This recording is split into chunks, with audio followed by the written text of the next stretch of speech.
Je suis né et j'ai grandi dans les Appalaches.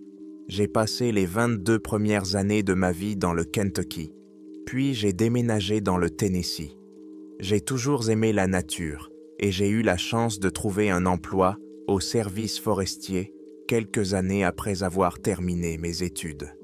Ma famille en Kentucky avait beaucoup de problèmes et vivre dans un autre État où il n'y avait pas de réseau mobile me semblait être un véritable salut. Pendant que je travaillais pour le service forestier, j'ai beaucoup appris en matière de survie. J'adore les grands espaces et le sentiment de paix que procure la nature.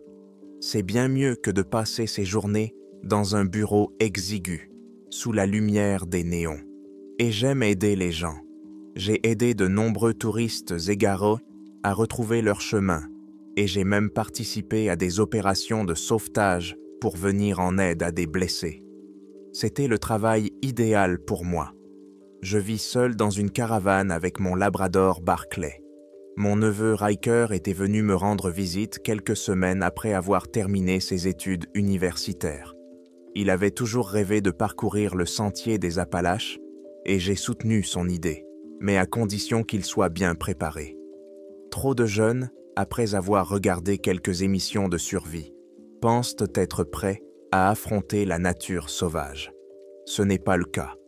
Riker et moi avons toujours été très proches, même si je me suis éloigné du reste de ma famille. Je ne me suis jamais assagi, je n'ai pas eu d'enfant, principalement à cause de mon travail.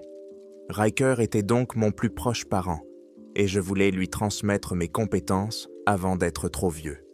J'ai retrouvé Riker à l'aéroport, et il m'a serré dans ses bras avec une force d'ours.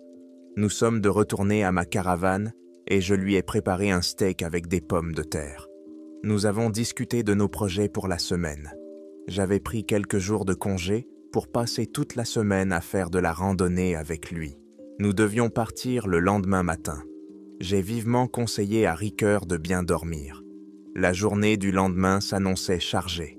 Mais avant qu'il ne se retire dans la chambre d'amis, je devais le prévenir. « Écoute, n'oublie pas de tirer les rideaux avant d'aller te coucher, d'accord ?» lui ai-je dit. Riker avait l'air perplexe. « D'accord, mais il n'y a personne ici. Nous sommes littéralement au milieu de nulle part. Je ne pense pas que quelqu'un va regarder par la fenêtre, » a-t-il répondu en riant. « Nous en reparlerons demain, » lui ai-je assuré. Heureusement, Riker a toujours respecté mes règles à la maison. Il a donc accepté. Après avoir passé un certain temps à préparer notre équipement pour le lendemain, je suis moi-même allé me coucher. Avant de m'endormir, je me suis assuré de tirer les rideaux de ma chambre. Vous voyez, quand j'ai emménagé ici, j'aimais la façon dont la lumière de la lune pénétrait par ma fenêtre la nuit. Vivant dans un endroit isolé, je ne pensais pas que cela puisse poser problème, jusqu'à une certaine nuit. Je me suis réveillé. J'étais encore assez endormi et j'ai regardé par la fenêtre près de mon lit. J'ai remarqué 2 lumières rouges à quelques centimètres l'une de l'autre. Je me suis frotté les yeux et j'ai regardé à nouveau. Ce n'étaient pas des lumières, c'étaient des yeux, et ils étaient d'un rouge anormal. Je connaissais toute la faune sauvage des environs, et rien ne pouvait expliquer ce que je voyais. Pendant que je regardais, les yeux ont commencé à se lever lentement, comme si la créature à laquelle ils appartenaient se mettait debout. Je suis sorti lentement de la chambre et j'ai fermé la porte. Cette nuit-là, j'ai dormi sur le canapé du salon et depuis, je n'ai plus jamais dormi avec les rideaux ouverts. Le matin avant le départ, je me suis réveillé tôt, à la fois excité et impatient de commencer notre voyage. J'ai abandonné toute tentative de me rendormir et j'ai commencé à préparer le café vers 5 heures du matin. Bien que j'ai essayé d'être aussi silencieux que possible, Riker s'est réveillé vers 6h30, alors nous avons décidé de prendre notre petit déjeuner et de partir plus tôt. Pendant que je préparais le petit déjeuner, Riker a jeté un coup d'œil vers le porche et a vu Barclay qui se tenait dehors et grattait la porte coulissante en verre. Il s'est levé pour le laisser entrer. Dès qu'il s'est approché de la porte, j'ai dit « Attends ». Riker s'est figé, l'air perplexe. Je lui ai fait signe de me suivre dans le salon et lui ai montré Barclay, qui dormait paisiblement sur son lit. « Garde la porte fermée », lui ai-je dit. Il a acquiescé. « C'est un chien errant », m'a-t-il demandé. J'ai secoué la tête. Vous voyez, Barclay avait un physique très reconnaissable. Il était déjà vieux et son pelage était grisonnant. Il avait également une cicatrice au-dessus de l'œil gauche, suite à une bagarre avec un raton laveur il y a de nombreuses années. Riker regarda à nouveau la porte vitrée et remarqua que le chien avait disparu. C'était une autre règle que je devais expliquer à Riker. Si vous voyez quelque chose qui ressemble à votre animal de compagnie essayer d'entrer dans votre maison ou votre campement, assurez-vous que c'est bien lui. Riker m'a demandé ce qui venait de se passer, mais je ne pensais pas qu'il me croirait. Alors je lui ai simplement dit que je lui expliquerais plus tard, car nous devions partir. Même si Riker semblait perturbé par cet incident, il a bien tenu le coup et était prêt à partir 1 heure plus tard. Les heures qui ont suivi ont été incroyables.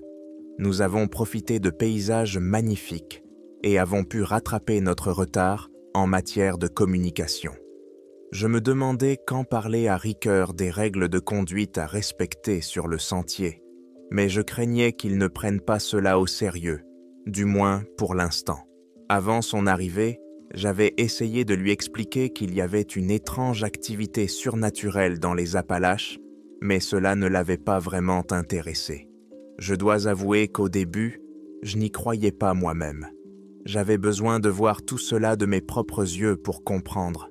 Mais c'est précisément pour cette raison que je suis ici avec mon neveu, pour lui montrer qu'il existe dans le monde des choses que nous ne pouvons pas comprendre.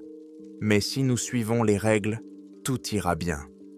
Après 1 heure de marche, Riker a commencé à sembler inquiet et s'arrêtait tous les quelques pas pour regarder autour de lui. Finalement, je lui ai demandé ce qui n'allait pas. « Tu entends ça ?» m'a-t-il demandé. J'ai secoué la tête. Nous avons continué à marcher en silence. Puis, je l'ai entendu moi aussi. Le son ressemblait à une sirène de tornade au loin, mais il était déformé. J'ai arrêté Riker.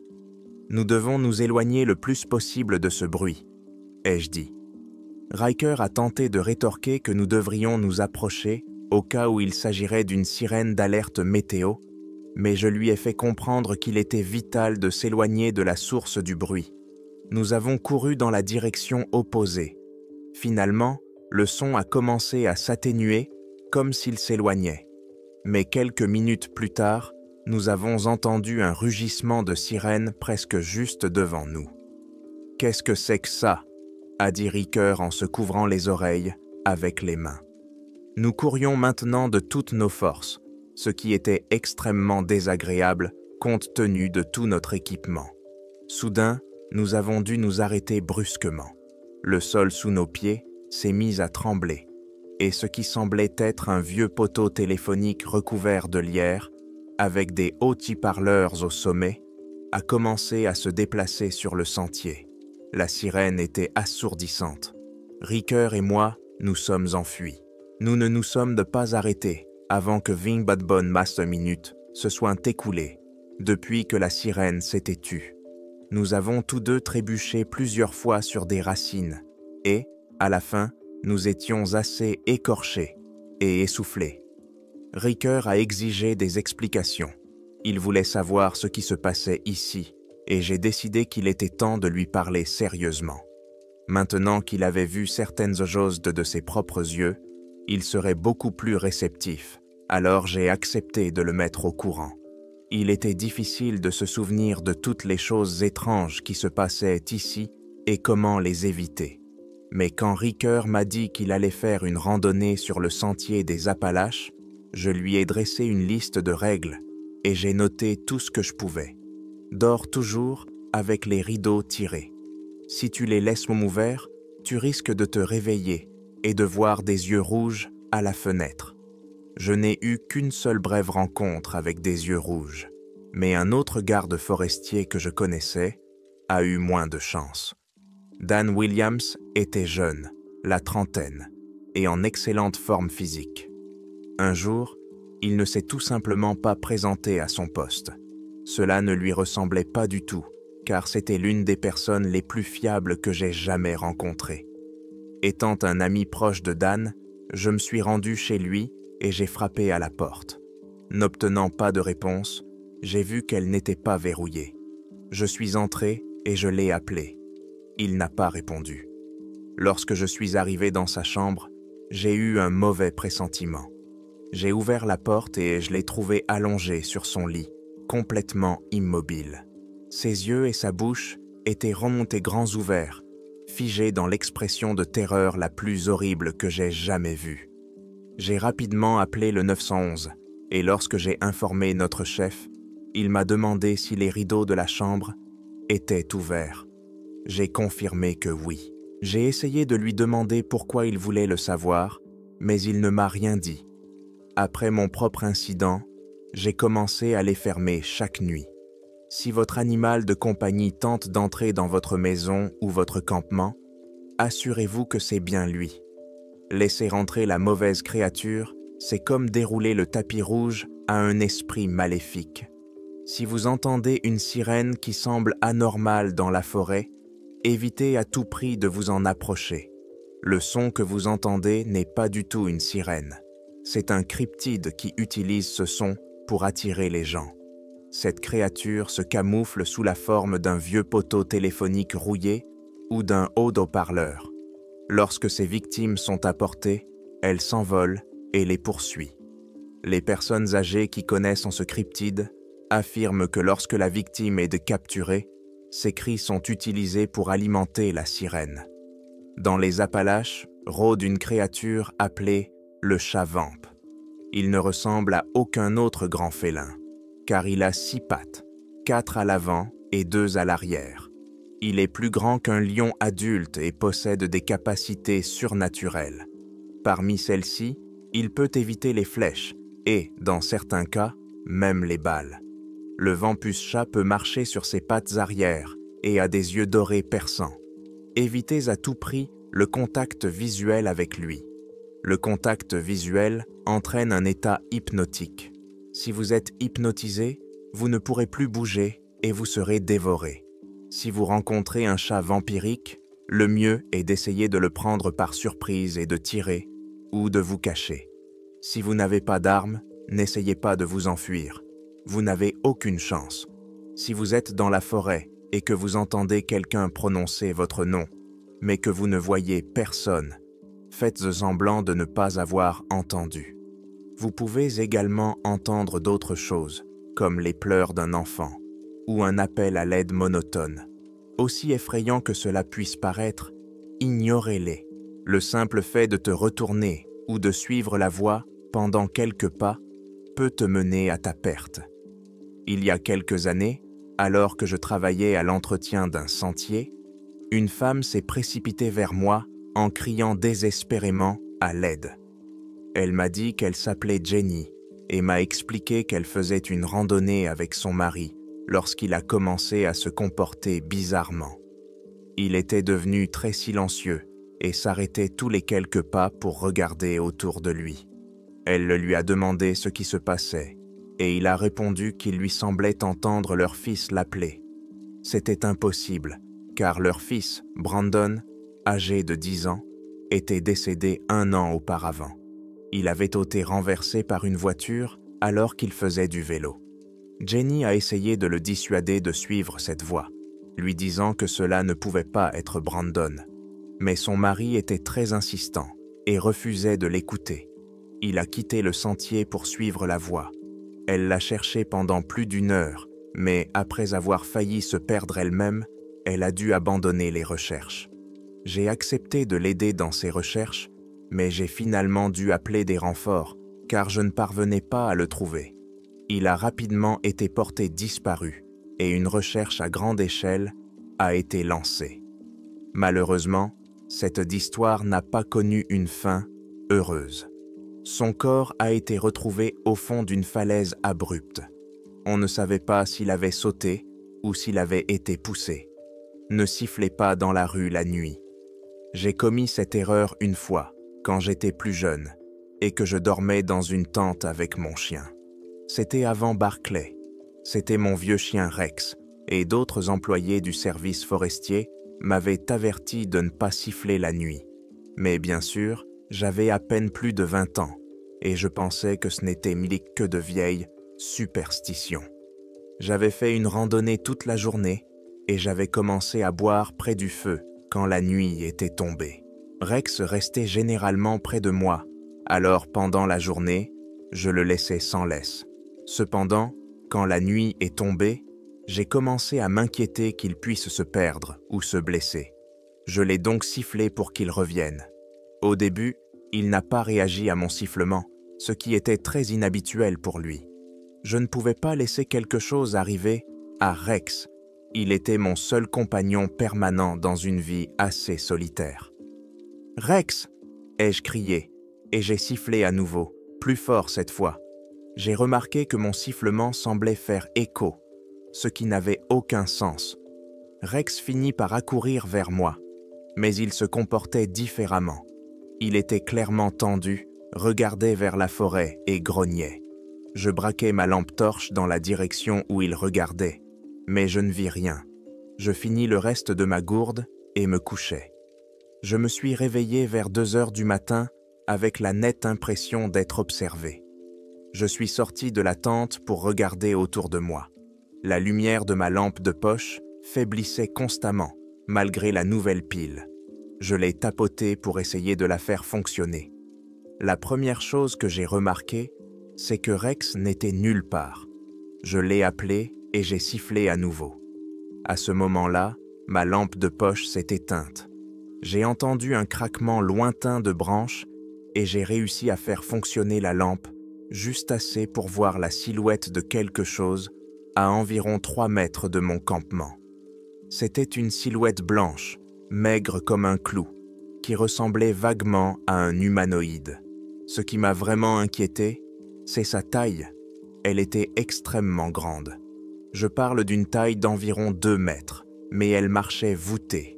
Son cou était également anormalement long et sa tête regardait vers l'avant. La créature se déplaçait lentement, en rampant de manière désordonnée. Je restais silencieux.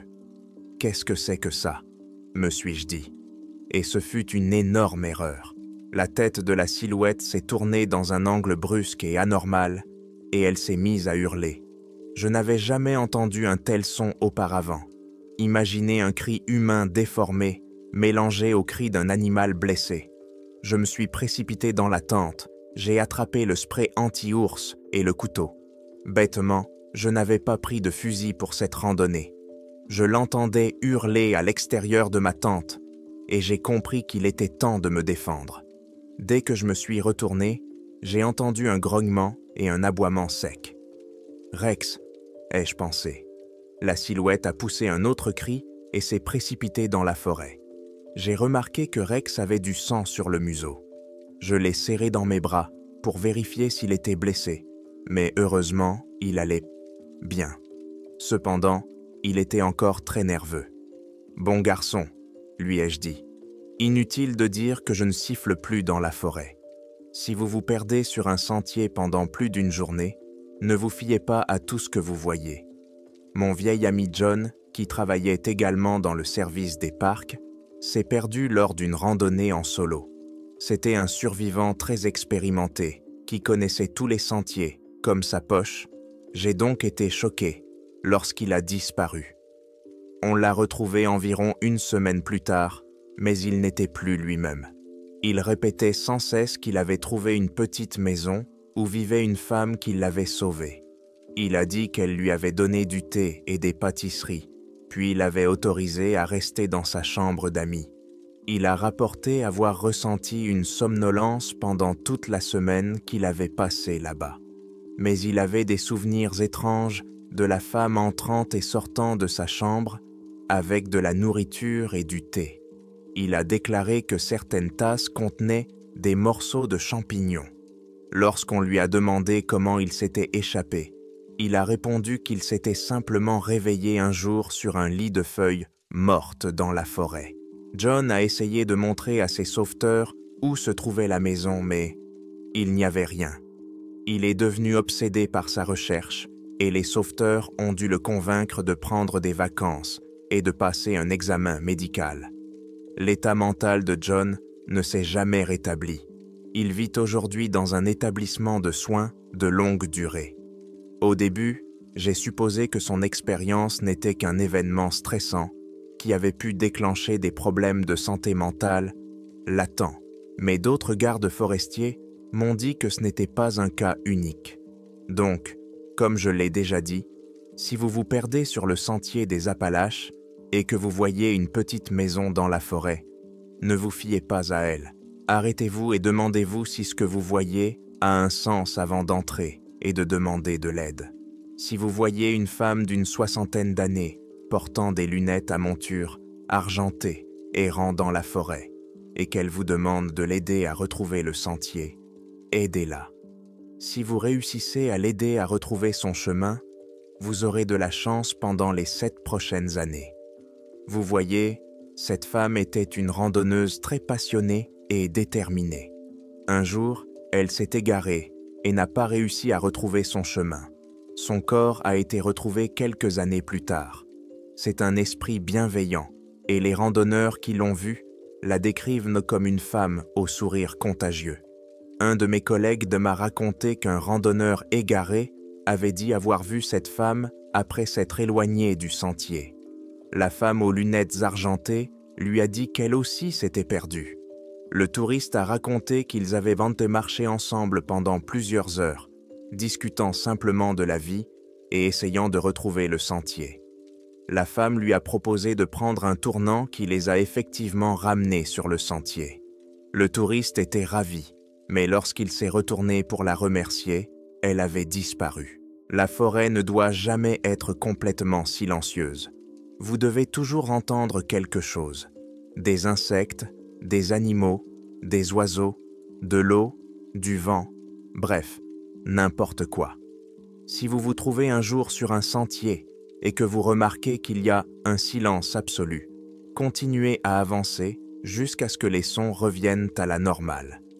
Vous devriez également parler, fredonner, chanter ou mettre de la musique pour rompre le silence jusqu'à ce que vous arriviez dans une zone normale.